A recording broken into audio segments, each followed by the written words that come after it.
Bagaimana nak lawan nafsu pada bulan Ramadan? Baik, dalam bulan Ramadan Allah beri peluang kita. Allah tolong apa? Allah tolong ikat syaitan-syaitan. Nampak?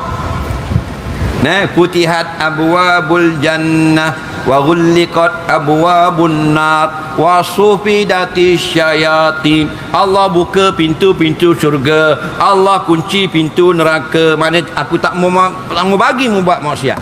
Faham? Dan Allah tolong ikat rantai syaitan. Persoalannya, dah kalau syaitan kena ikat, kenapa kita masih buat jahat? Betul tak? Jadi persoalan jawabnya malam ini. Lagu mana? Yang buat jahat ada dua. Yang pertama syaitan, yang kedua nafsu. So manusia ada 4. Tapi 2 ni paling hebat. Apa dia 4? Yang pertama dunia. Harta, pangkat dan sebagainya. Itu musuh kita. Yang kedua manusia, kawan-kawan. Kita baru nak sembahyang. Assalamualaikum, jom main snooker. Tak jadi sembahyang. Faham lagi? Nampak? Kita baru nak start baca Quran, kita baru nak berzikir. Kawan pula hantar WhatsApp. Ting ting. Jom main karaoke kan? Tarawih dah habis dah ni, pukul 11 jam karaoke.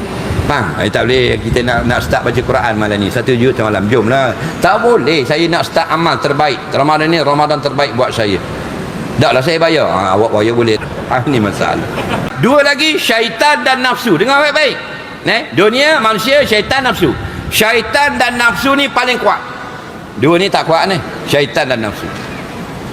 Tapi syaitan dan nafsu siapa paling hebat? Musuh kita. Nafsu. Pasal apa? Syaitan kalau kita berzikir dia lari. Kita kata a'udzubillah lari. Kita takbir lari. Kita azan lari. Iza azanal muadzinu fa adbara syaitan. Bila tu Bilal melaungkan azan, larilah syaitan.